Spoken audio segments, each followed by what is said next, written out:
আচ্ছা, আজ তোমাদের ক্লাস 11 সেমিস্টার 2 এবং চ্যাপ্টার 6 এর একটা 4 নম্বরের কোশ্চেন আলোচনা করছি, যেটা এই আলোচনার তৃতীয় নম্বর বা এই অধ্যায়ের তৃতীয় নম্বর একটা 4 নম্বরের কোশ্চেন। আশা করছি তোমাদের প্রয়োজনে লাগবে। কোশ্চেনটা হচ্ছে ভারতের নির্বাচন কমিশনের বৈশিষ্ট্য। এখানে ভূমিকা এবং উপসংহার ওটাই দেওয়া আছে। আপাতত দু লাইন করে ভূমিকা এবং 2 লাইন করে উপসংহার লিখবে। এবং এই আলোচনায় 10টি তোমার পয়েন্ট দেওয়া আছে। 10টি পয়েন্ট না লিখলেও তোমার 5টা পয়েন্ট অবশ্যই লিখতে হবে। 4 নম্বরের জন্য অবশ্যই 5 নম্বর 5টি যে পয়েন্ট দিলে ভালো হয়।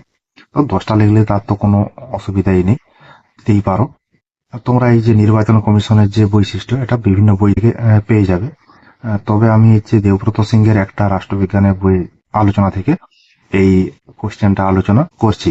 তবে এখানে যে বৈশিষ্ট্যগুলো আলোচনা করছি সেগুলো বাদ দিয়েও তোমরা অন্য জায়গা থেকে কালেকশন করে লিখতে পারো, কোনো অসুবিধাতে নেই।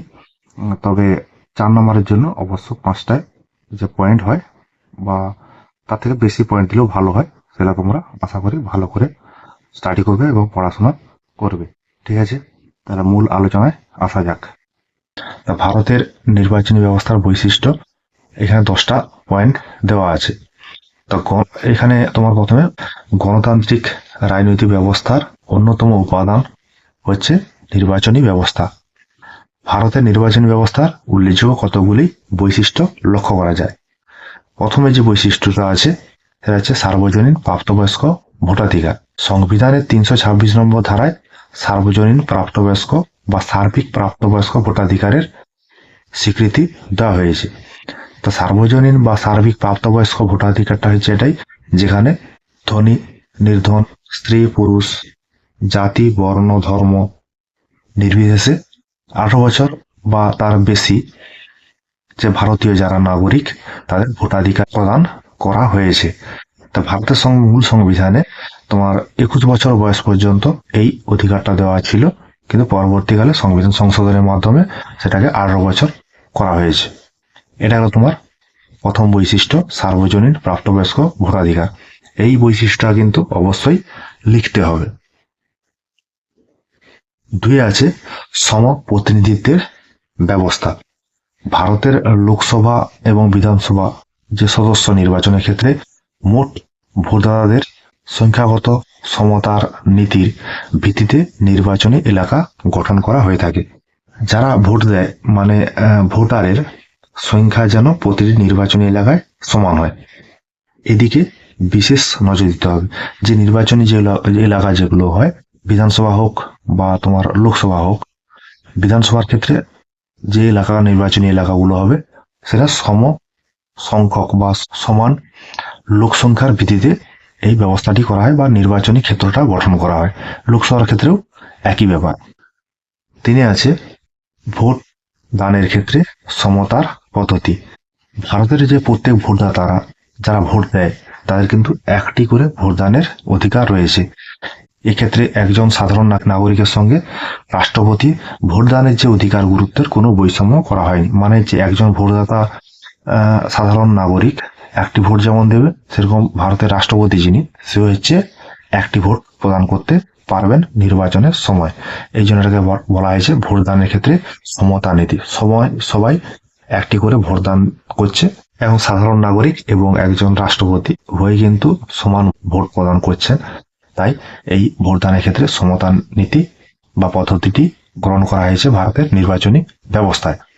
4 দেখা যাচ্ছে প্রত্যক্ষ বা পরোক্ষ নির্বাচন। ভারতের নির্বাচনী ব্যবস্থায় লোকসভা, রাজ্য বিধানসভা, পঞ্চায়েত ও পৌরসভার ক্ষেত্রে প্রত্যক্ষ নির্বাচনের মাধ্যমে সদস্যরা নির্বাচিত হন। অন্যদিকে ভারতীয় সংসদের যে উচ্চকক্ষ রাজ্যসভা এবং রাজ্য আইনসভার যে উচ্চকক্ষ বিধান পরিষদ, সেখানে সদস্যরা কিন্তু পরোক্ষভাবে নির্বাচিত হয়। ভারতের রাষ্ট্রপতি উপরাষ্ট্রপতিও পরোক্ষভাবে নির্বাচিত হয়ে থাকেন। প্রত্যক্ষ নির্বাচন বলতে যেখানে জনগণ সরাসরি তার প্রতিনিধি নির্বাচন করার জন্য ভোট দিতে পারেন, তাকে বলা হবে তোমার প্রত্যক্ষ নির্বাচন। আর পরোক্ষ নির্বাচন বলা হবে তাকে যেখানে জনগণ সরাসরি প্রতিনিধিদের ভোট দিতে পারে না, তাকে বলা হচ্ছে পরোক্ষ নির্বাচন।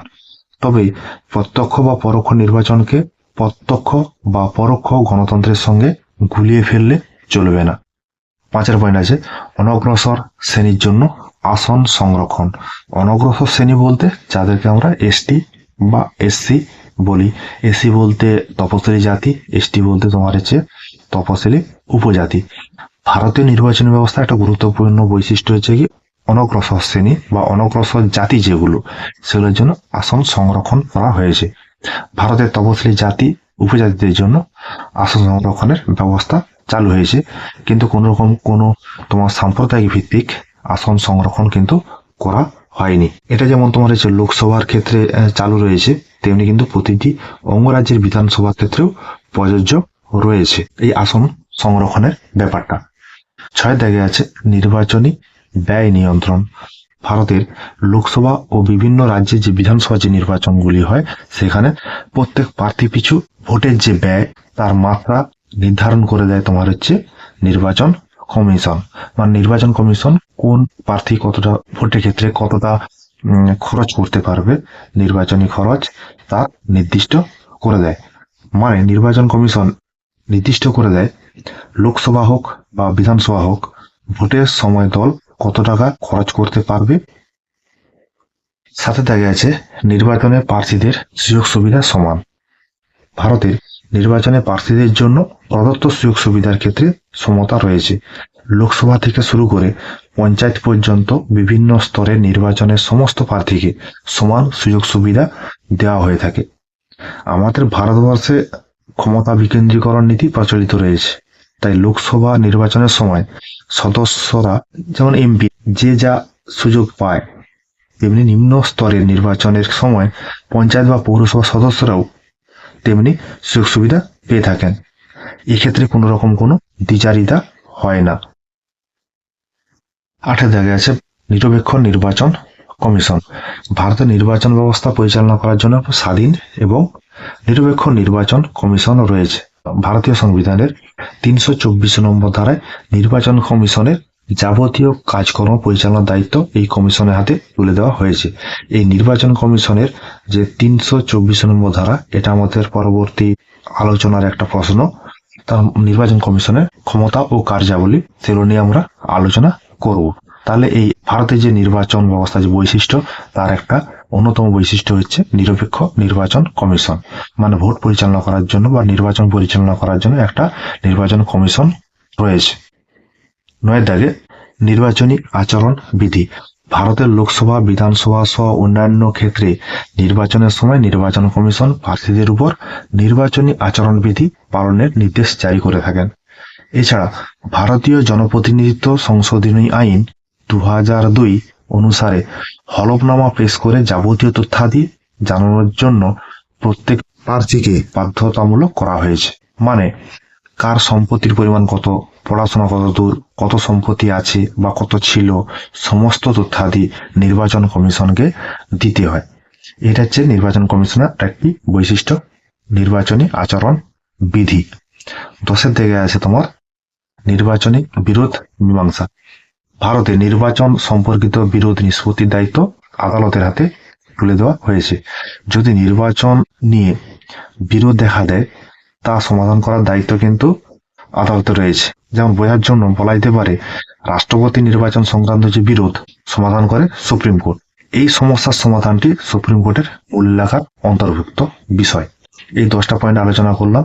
10টা পয়েন্টের মধ্যে যে পয়েন্টটা তোমাদের ভালো লাগবে সেটা তোমরা অবশ্যই দেখবে এবং পড়বে, এবং এখানে থেকে যদি বইয়ে অন্য কোনোভাবে ভালোভাবে লেখা থাকে সেটাও তোমরা পড়তে পারো, তাতে কোনো অসুবিধা নেই।